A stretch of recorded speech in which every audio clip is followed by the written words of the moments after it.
Hey, it's Alex. Welcome to Papertrail. My guest this month is the excellent graphic novelist and illustrator Hannah Berry. I had a blast recording this episode. Hannah and I got the giggles several times throughout the recording. She picked an excellent variety of novels, both conventional and graphic, for us to talk about, and that's all coming up in a second. Before that, though, I just wanted to say that this podcast was born out of my desire to broaden my reading. And now more than ever, I think that's an important goal for all of us to have. If you've been listening to the show and think you know someone who'd be a great fit, please get in touch. You can email me through the website or tweet at Papertrailpod. Okay, now, back to the podcast as usual. Here I am speaking with Hannah Berry.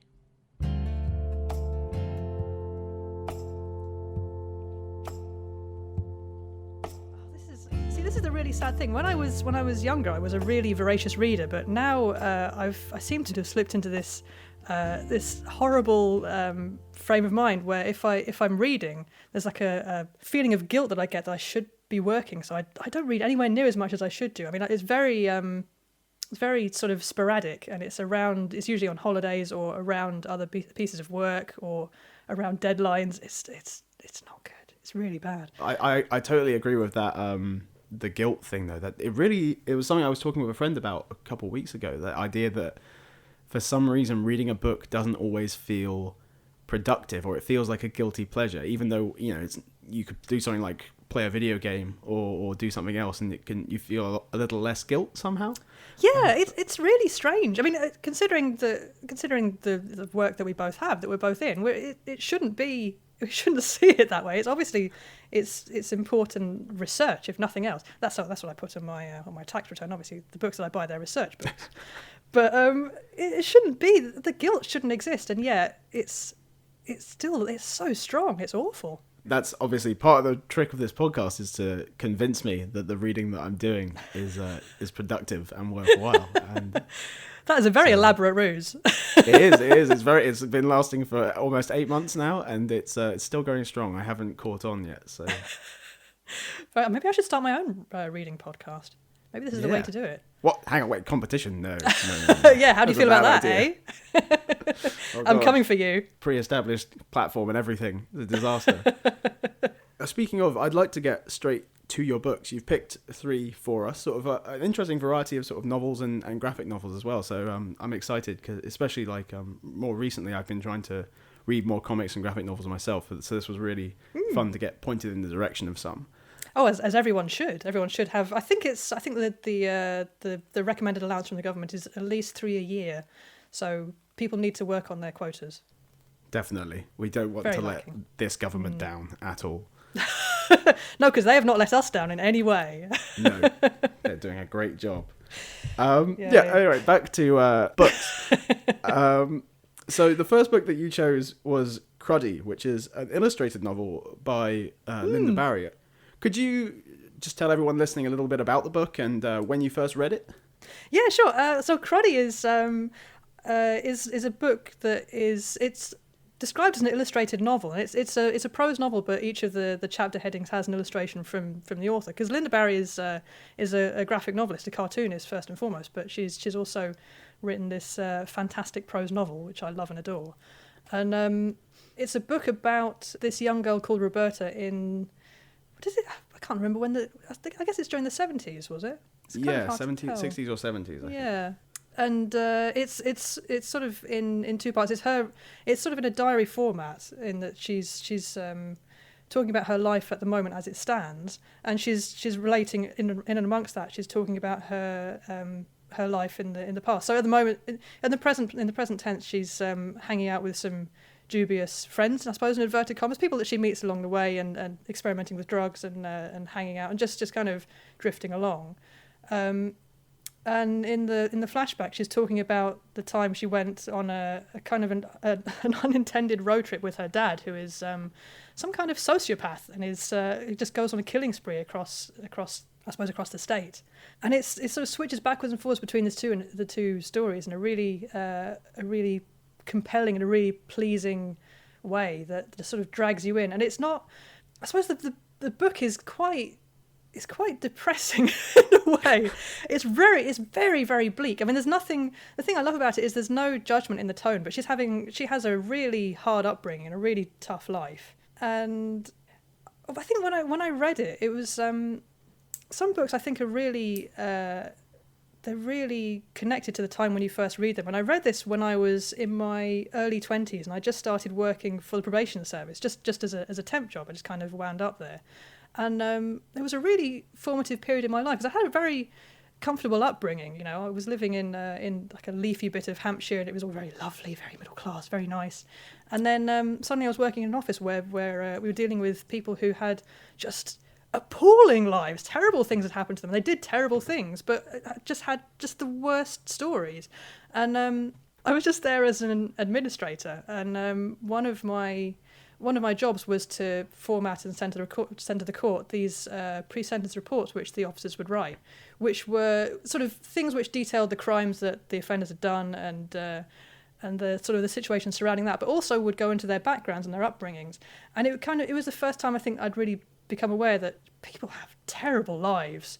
And this book was recommended to me by a friend at the office, another probation officer, who thought that I might like it. And I think, I guess he'd sort of read it with the same kind of, come to it from the same angle, that it's just this really intense, really bleak, but really, it's very non-judgmental. It's very, I mean, the facts are sort of presented, but they're not, there's no point when the protagonist, Roberta, there's no point where she says this is the thing that he did, it was awful, this is the thing that happened to me, it was really bad. It was just, they're just sort of laid out bare, and you kind of you bring your own sense of morality to it. I think as well the way that she's sort of very matter of fact about it really drives home. This is sort of it's the only life she's ever really known, and it's not unusual to her, because this is what life is like, you know. Yeah. Right down to the sort of the mother who just that one of my favorite moments is the moment when it's a very small part of the book, but when her mother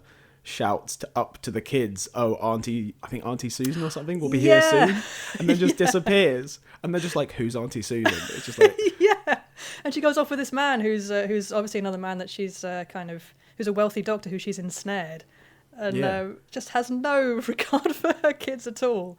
It's incredible. Yeah, it's very matter of fact about it, but that sort of matter of factness does allow for moments of humour like that, which also are horrific, but you do laugh as well. Yeah, I mean the dad is so compelling as well as a character, and he's awful. There's just something really. He's like a one-man personality cult, and he's taking his daughter across the country, and he's it's not that he's justifying things, his own actions in his own mind, or that he's trying to sort of, he's trying to make things okay with himself. It's that he just believes that he is right in every way, and the things that he says are so, the way that he kind of the way that he makes his crimes sound, well, they're justified. Of course they're justified. I had to kill him because I did this for you. I mean, there's no guilt, or there's no. It's just an incredible character. It's fascinating. Yeah, he 100% believes that he's doing the right thing, and he is in the right at all times. And just these ridiculous, and he make these ridiculous claims that he makes all the times, and all the things that he's teaching this at the time very young daughter. Like I think he teaches her how to like kill someone in one stroke with one of his butcher knives. Yeah, because we're nice people. Yeah, it's.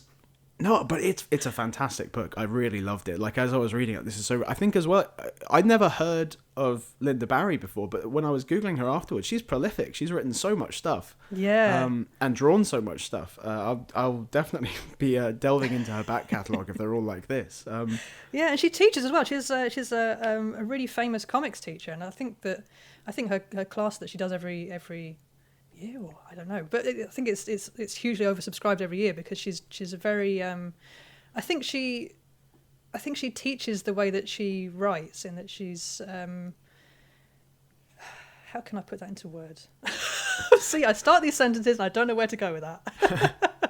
It's sort of it's very with a very familiar approach that sort of is at the same time very different to your own your own methodology. I I think. think. Do you mean it's sort of? It's probably. I'm guessing, extrapolating. It's kind of quite comforting, and the way that she explains things, you just accept them as true. Like that, Yeah. based on how I'm sort of reading the book, that's how the way I could imagine that it would come through. I thought as well it was really interesting to read this novel, which obviously brings some of the sensibilities of comics writing and comics art to it.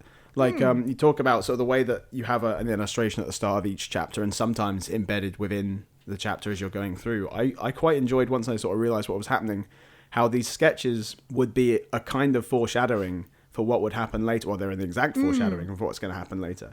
But the fact that it's not coming in words, that it's this picture, and you've got this picture, and you're like, okay, I've seen this, but I don't understand it yet. And then you get more of a sense of creeping dread as you move through the book, and you're like, oh, hang on, okay, we're moving towards this picture now.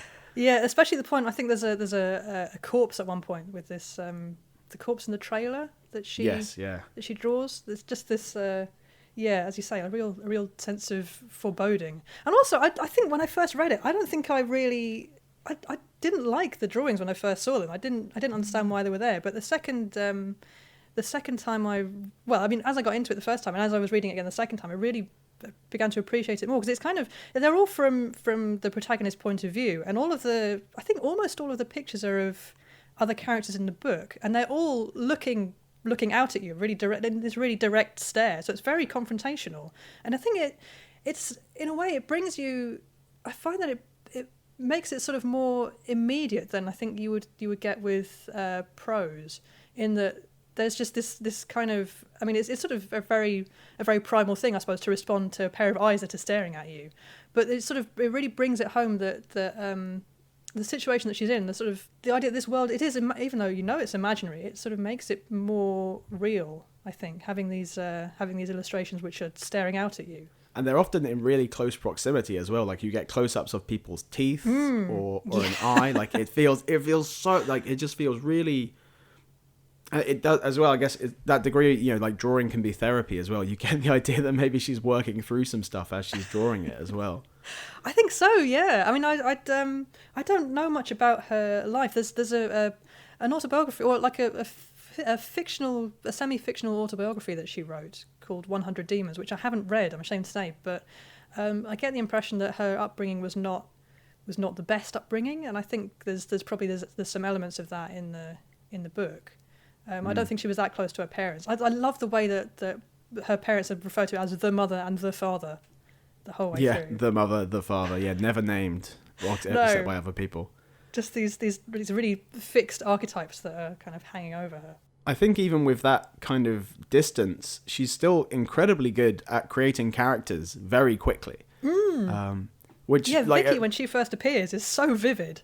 All of the characters, especially in the road trip segments where you'll sort of turn up, there'll be a couple of people who you'll be introduced to, and then they're on to the next location after wreaking havoc. But like the immediacy that you're like, okay, I get this character, I know what this character is, or I understand the gist of him. Yeah, she's so good at that. It's I think it's doubly impressive as well when you consider that maybe she's not always, as a comics artist, she might be using visuals more, but the fact that she's able to do so much of it with text as well. It's sort of a double threat, I suppose. But yeah, so watch out, guys. Yeah, but no, the atmosphere of the book is amazing, and I love the characters. I think it's a vivid, horrific imagining of a childhood road trip. But I loved it. I thought it was fantastic. Yeah, it was. I mean, it was really, when I read it, it was so eye opening and horrible and brilliant that. But I couldn't help but love it. I really love this book. I'm glad. Thank you for giving me the opportunity to read it again. The excuse to read it again, because I couldn't have read it again without feeling guilty. Oh well, there you go. Freed it up. But no, well there you have it. That's Cruddy, and that was it was fantastic. I loved it. It was, as I've already said like 3 times, but I just need to reiterate that. No, but it's good to hammer it home. I think people need to know that we loved it. We did love this book. It was lovely. Exactly. Unfortunately, it's on the government syllabus, so you can reach straight out and check that out. Is it really? No. God damn it. Sorry, carry on. That's all right. I'd like to move on to the second one, which is a graphic novel And graphic novel proper, it's- because I felt like I should represent, so I've chosen some actual graphic novels as well. Yeah. And it was really hard to choose. I really struggled. I didn't want to choose any. It sounds really bad. I didn't want to choose any books from British authors because I know most people. I don't want to be discussing their books and have them listen in and get back to me and say, I think you misunderstood what I was doing, or have other people say, well, why did you choose my book? So I've chosen books by people that I do not know. Well, if you want, we can put you can give me a whole list of people. We can put them in the show notes, and we can just do a generic recommended shout reading. out. Tell people to hear them out. Yeah, I definitely. Let me know after the show, and we'll throw them in there. All right then. Okay, well, the second one that we have is Weapons of Mass Diplomacy by Lanzac and Blain, which is, I'm told this is a nom de tune. Is that how you say it? Nom de tune, rather than nom de plume, like it's a nom de tune. I see what you did there. This is not. I found this phrase was used repeatedly on the internet, so it's obviously true. Oh, I see. Oh, yeah. But it's this was fun as well. But yeah, maybe tell us a little bit about it and when you encountered this one as well. Yeah, so this is far more recent. At least the translation was far more recent. I think it came out in France maybe 7 years ago, maybe more than that. I'm not too sure. But it was only translated into English a couple of years ago by Self-Made Hero, and it's a graphic novel that was written by Abel Lanzac, who's actually the nom de tune of Antonin Baudry, who used to be a speechwriter for the French Foreign Minister Dominique de Villepin. Oh, it's terrible. I'm learning French. I should know this. You can see I'm not doing very well, can't you? I'm trying to prepare myself to say the name of the main character in French, and it's gonna. Why don't me, I'm sure. Why don't we just make an agreement now to really anglicize all the names? Okay, just really bring home the English accent on all of them, because that would really drop into it. Yeah, let's lean into it. Yeah, I'll try to lean into my Hampshire upbringing as well, and we can. Let's bring it on home. It's been translated. It's fine. So it's kind of a semi-autobiographical account of his time working for the French Foreign Office for this really charismatic minister who was I see my knowledge of him as a French politician is not great, but he was a politician who. He was one of the leading voices who stood up in the UN against the invasion of Iraq, and so he was very vocal in that. But he's this very domineering, very demanding character who's on one hand he's some kind of forward-thinking prophetic genius. On the other hand, he's quite simple. There's a really nice bit where he's trying to. I think it's in preparation for a speech to the Security Council, but he's trying to read the speech on a screen over someone's shoulder on a laptop, and the speech scrolls up and he doesn't understand where the text has gone, which was a beautiful thought. I hope that was based on truth. So yeah, it's this kind of a political, not really a satire, because it seems to be mostly based on a true story. It's sort of like the thick of it in comic format. I was going to say exactly that. As I was reading it, it had a real thick of it vibe for me as I was going. Like, I think as well, like it's so pacey. Like it sort of rattles through. Yeah. It's sort of got like a West Wing pace to it, but a thick of it sensibility. Yeah, it really brings you in, doesn't it? It's very evocative. Yeah, that's how I've recommended it to a couple of friends already. I said it's like a French thick of it. Like think of it that way. Like it's but it's again it's another fantastic one with fantastic characters. Though actually I was thinking about it, and when I was first reading, I was like, okay, this is a straight thick of it satire as you sort of go through it, and then but by the end of it, it feels quite genuine. So I'm almost interested to return to it again and read it, sort of knowing what I do about towards the end of the book, and sort of read it with taking away, because at the start it feels like you're coming through the writer's point of view, and it's like, oh my god, this is so rushed and everything is just like, I don't understand it. But by the end he sort of understands it a little better, and by extension you understand it a little better. So I think I feel like it'd probably be a very good one to return to and have another think about. Yeah, I mean, certainly the second time round, knowing the ending of the book, it was more. I was more inclined to be more charitable towards the politician, towards what's his name in the book? It is Alexandre Tallard de Worms. Yes, That- Alexander Tallard de Worms in our English accents. Yeah. Nailed it. Yep. No need for a second take. Perfect. And yeah, I was more inclined to be to sort of to look at his actions more more charitably with a little bit more I suppose favour, because he doesn't always come across as the most sympathetic person, let's say. Yeah, he's definitely bullish. I mean, he's literally bullish later on in the book. They put these horns on him, but he has an idea. He rocks up, and that's what he wants. And sort of my favorite joke was that like it seemed like every section he was reading a different political book, and that was all that mattered to him. He's like, we need to do this now. This is the truth. This is the true way. Like, so easily influenced by political thought. And going through and highlighting again and again all these sections that he loves. He's just this slave to his highlighters and his various philosophical books. I mean, he must have been, because I think the actual politician Dominic de Villepin, he was. I think he's written books on poetry as well and philosophy. So I think that's at least based on him as a real person. But the other characters are not. So I mean, the characters that are around him, the other aides, they're not really or advisors. They're not as they're just kind of responding to his demands. They don't have their own philosophy so much. They're just there to try and stay afloat. Yeah, there's that sort of crawling. That's where it feels really thick of it. Is everyone else around him sort of crawling for power or just trying to stay in place?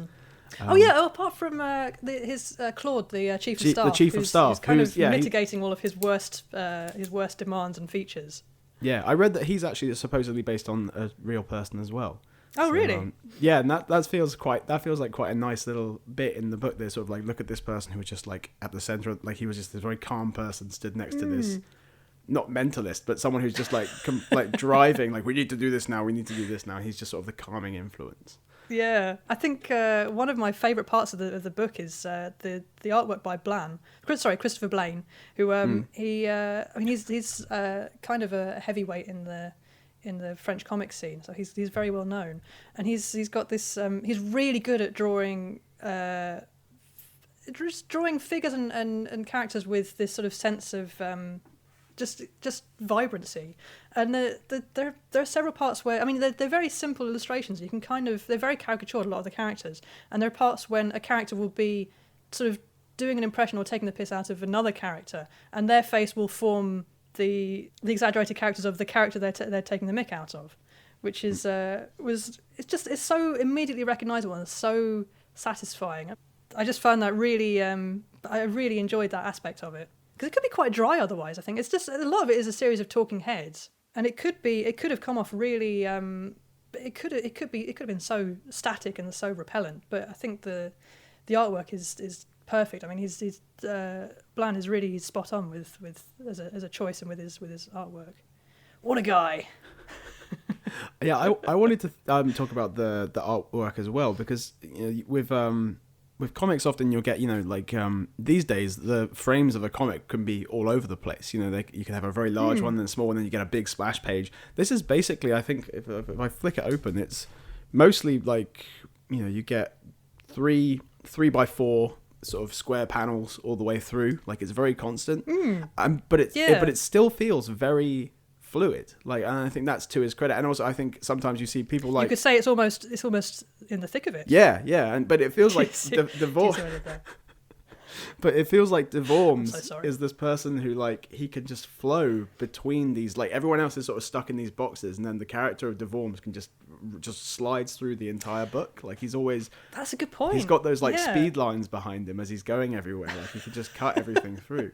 I thought, because I was sort of like, I was reading, I was like, oh, okay, this is kind of like rigid structure, but it's almost like, and maybe I'm getting too highfalutin here, but I was like, everyone else is stuck within these square boxes of the, bureaucracy, and then de Worms is this person just trying to cut through everything and try to explode his way through.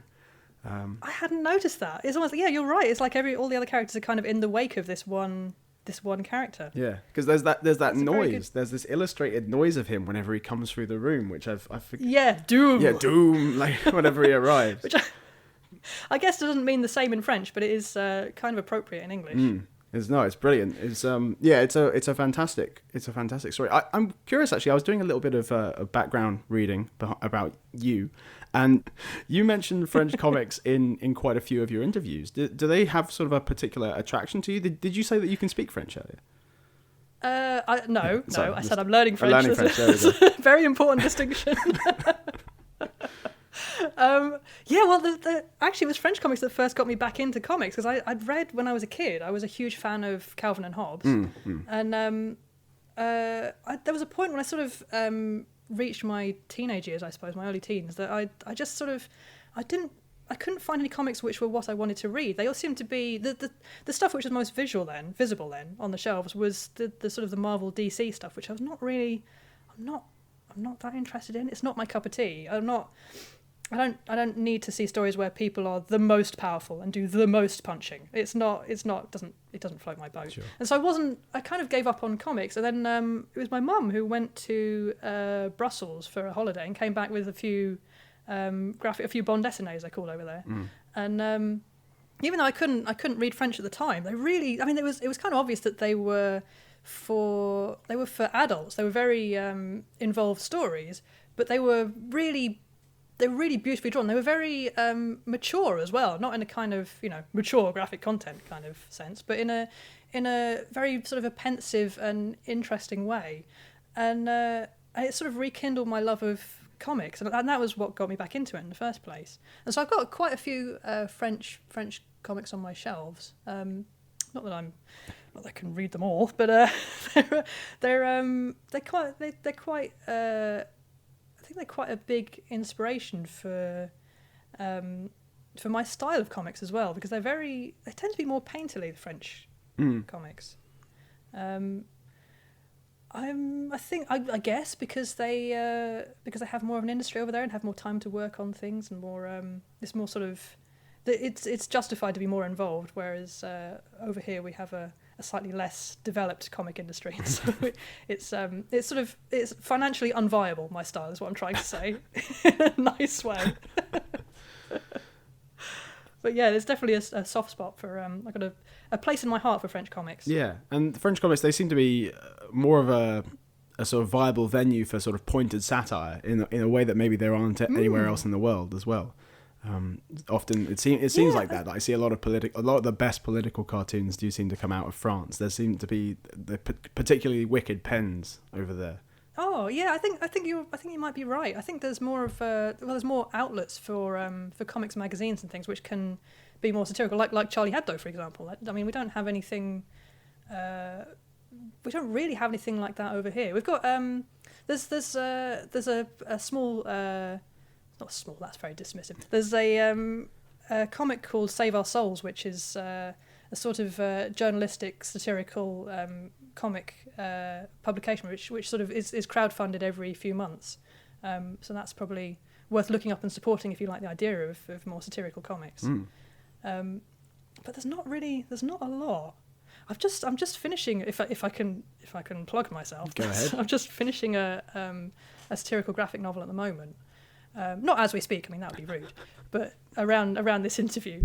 And there's not a huge amount of sort of satirical comics that I see on the shelf. So I hope it doesn't flop. I hope it's not. I want to be a trailblazer, but I don't want to be on my own. I don't want to be the only one. You do some cartoon work for the New Statesman, don't you? I do, yeah. It's not satirical though. I think the closest I've gotten was one around. I think not long after the referendum. Do you remember the referendum? We voted to leave. I'm not sure if you remember that. People don't really talk about it much since then. No, it's not getting much coverage anymore. We're over it.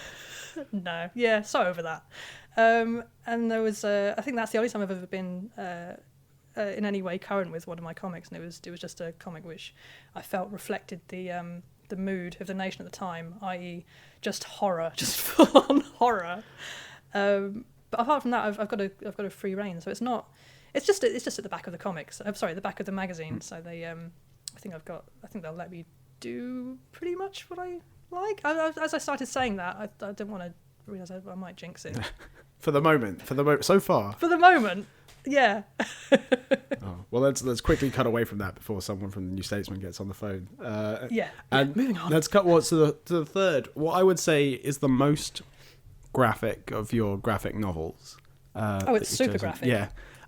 Through the Woods by Emily Carroll.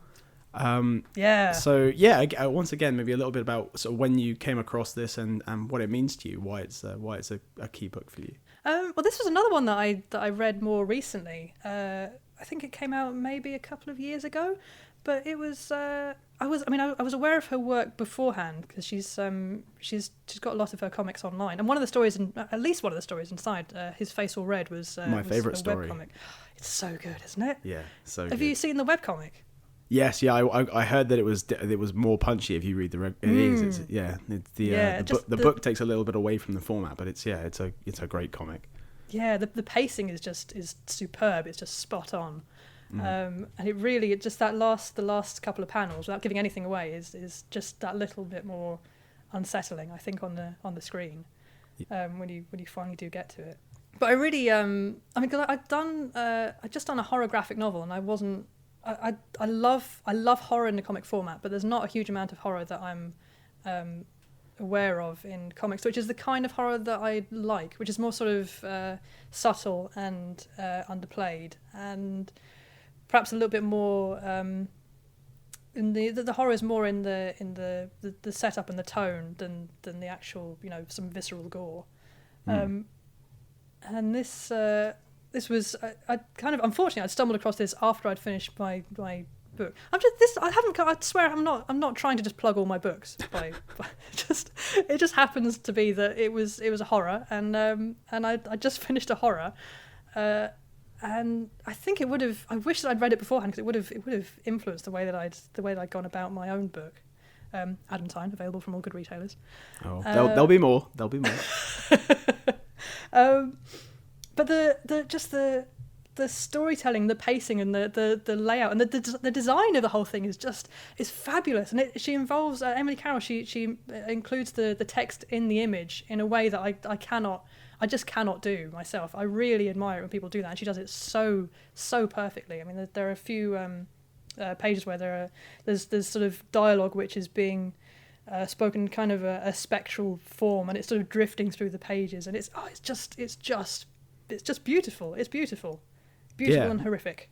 Yeah, well, now you mention that, actually, there's not many conventional speech bubbles present in the book, I suppose. Like it's always sort of embedded into the background somehow. Yeah, very built in. Yeah, what you were saying about horror, I thought that was very true. I was very impressed, actually, about. You read a lot of horror writing, a lot of the great horror writers, they talk about it's in what you don't show, it's in what you don't tell people about. And I'd always imagined that would be more difficult if you're working in a visual medium like a comic, because you have to show a certain amount. Yeah, because it's such a visual form. Yeah, but she was able to hold back so much and still have these big reveals. Yeah. And even then, not revealing. I mean, His Face All Red is a perfect example, which is not even then revealing what is going on or what has happened. It's almost just the revelation that something is deeply amiss, and then she sort of ends it there. And it's a really satisfying amount of information. I think that was the thing that I really responded to, is that there's a lot of comics which tell you and show you too much, and this was the perfect amount of information. It's all about what you don't show and what you suggest. The suggested is key. It's the most important thing in comics, I think. Yeah. There's enough in it for you to be like, I knew it, and then it like cuts away, and that's all you get. Yeah. I knew it, and now I will have nightmares. And now you will find out nothing more. Now, well, they leave you to speculate, which makes so much sense in horror. To let people sort of build it up and make it worse in their own head. Yeah, it's all in the unknown. I get so frustrated with a lot of horror when they'll I mean, films in particular are really bad examples. Where they'll show you the thing to be afraid of. It's not, unless you've built it up beforehand. It's not scary. The thing itself is not scary. If you draw some veins on a face and give it some dark outlined eyes, it's not. That's not horror. That's makeup. It's just. I don't know. I feel like visuals are really overused in horror quite a lot. There's that reliance on the jump scare, I suppose, particularly in film, Ghost if Train. we're talking about it. And you can't have a jump scare in a graphic novel unless No. you have a pop-up. Yeah. Oh my God. Could you imagine if you snuck a pop-up into a horror book? I really wanted to have pop-ups in my second book in Adamantine, but it's too expensive. Wasn't going to happen. So now I settle for waiting behind people in bookshops and then leaping out. The other thing that stuck with me, which I'd never really thought about before, is you can do silence really well in a graphic novel. For obvious reasons. But in a book, I suppose you would be like, there was silence for ages. In a graphic novel, they can just cut all the text out and sort of black out everything, and it's really it's very suspenseful in places. Yeah, I think that's an important thing, to have a bit of space to just sort of almost digest the story, really. I mean, I love prose. I love reading prose, but I find that words can be quite noisy, as you say, and so there's not. You don't really get that sense of silent contemplation or the sense of loneliness, I suppose, that you can get from comics. I think this is why a lot of, especially British and American comics, tend to be about loners, or have stories where there's a character at least who is isolated in some way, because the form just suggests itself, it lends itself to it very, very well. Actually, I think thinking about it, this is a huge generalization, but I think French comics are more. The style tends to be more vivid, and there's more liveliness in the style itself. They're more kind of vibrant. So I'd be interested to know if they have a similar interest in these kind of quiet stories, or if it's just if that kind of comes from the style or from the, I don't know, national identities, or I don't know. This is a topic for a PhD or something. Maybe your own podcast. Or maybe my own podcast. There you go. I'll call it Papertrail. I see nothing wrong with that. This plan can only work. Exactly. But it's it's a really lovely, and there, I think some stories are stronger than others in it, but I think particularly like His Face All Red was really excellent in the way, again, use of color in there, like these panels which just flash red to represent violence, but you're not seeing any violence. They just flash the whole thing goes red or gets soaked in red. I thought it was brilliant, and she as you said, she has a lot of stuff online, guys, so you can always check it out on the internet before buying the book. But again, I would recommend picking this up, and it's quite, you can go through it quite quickly, but it definitely rewards revisiting in slowly darker and creepier places. Especially coming up to Halloween. Yes. Oh, actually, I'm not sure when the podcast is coming out. Is it before Halloween? Especially coming up to Halloween 2017. Yes, you be prepared for Halloween 2017. Yeah, I really love her stuff. She actually did some illustrations for a game as well called The Yarg. I think YAARG. Oh, really? Which, it's a kind of multiple choice video game that it's sort of a story based thing. It's really good. I'd recommend looking it up. No, check that. I've got a soft spot for narrative games, so yeah, I'll check that out. Actually, that'd be cool. Great. Well, that's sort of those three books, but we've already sort of covered this. But I did want to ask you about. I think comics now more than ever are sort of coming into the mainstream. Partially I think helped by sort of explosion of comic book movies, but I think also publishers, larger sort of publishers like Image coming through. Or even like smaller people.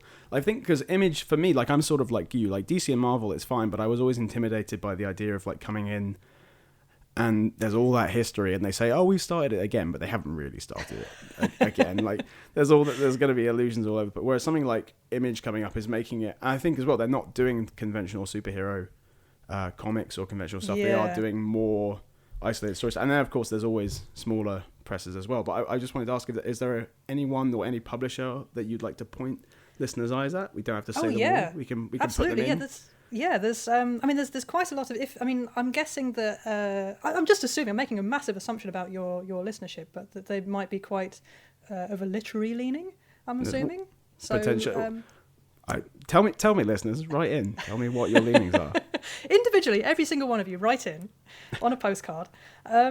So there's quite a lot of comics and graphic novels which will be right up your various streets in the... I suppose we've not really worked out what the indie scene is in the UK, because independent sort of suggests... I think anything which is not Marvel and DC, but I mean, I would consider myself indie, but then my books are published by Jonathan Cape, and they're definitely not not independent at all. So we'll say like the alternative to Men in Tights, shall we say. So there's Jonathan Cape, as I say, who publish several graphic novels of a literary leaning. There's Myriad Editions, who are fantastic. They do quite a lot of autobiographical stories and some very, very hard-hitting ones as well. There's a great book that has just come out called Becoming Unbecoming by Una, which is it's about gendered violence, and it's about her. It's sort of autobiographical, but set against the backdrop of Peter Sutcliffe and the Moors murders, and that's a really fascinating read. There's Self-Made Hero, who I mentioned before, who do they translated Weapons of Mass Diplomacy. And they do some brilliant books as well. They're really worth looking up. They've got some great fiction and they do also some non-fiction, some kind of they've got a good line of biographies. And who else? There's Avery Hill. They're very small, but they are growing exponentially. That sounded weird. They're important on the comic scene. I'd heartily recommend if anyone is in the London or the Nottingham area to go either into Gosh Comics in London or Page 45 in Nottingham, because both of them are. I mean, there's a lot of other really good comic shops too, but they especially will help you out for your recommendations. If you go in and say, I like these books, they'll say, well, have you tried this? They're basically like the human version of the Amazon algorithm. And they'll sort you out, is what I'm saying. I'm sure that as soon as we finish this, I'll think, I should have mentioned, but it's too late now. Yeah, I don't want to go on forever. Anything that Hannah forgot will go in the show notes. So be sure to check them, guys, and I'm sure there'll be a treasure trove of stuff in there. But Hannah, I think we're coming to the end of our time together. But thank you so much for coming on. Oh, thank you for having me. It's been a delight. Yeah, no, I had a great time. I had a great time with all of your book choices. I had a great time speaking with you, and best of luck with a new book coming out. I hope it goes very well. Thank you very much. Due out in May. Yeah, May 2017. 2017. Just like Halloween. We're preparing you for 2017. You got your Halloween sorted. You got May sorted. Perfect. Great. Brilliant. Hannah, thank you for having me. Thank you. Thank you for coming on. Cheers. Thanks for listening to Papertrail. Thanks to Hannah for coming on the show. Our music is by Scott Grattan. There are links to all of the books and people we discussed in the show notes, along with a couple of small corrections that I hope you'll forgive. If you'd like to get in touch, you can do so on the website or by tweeting @PapertrailPod. And if you've got a second to rate and review us on iTunes, it makes a huge difference. Or just tell a friend. I'll be back next month with another episode. Until then, thanks for your time.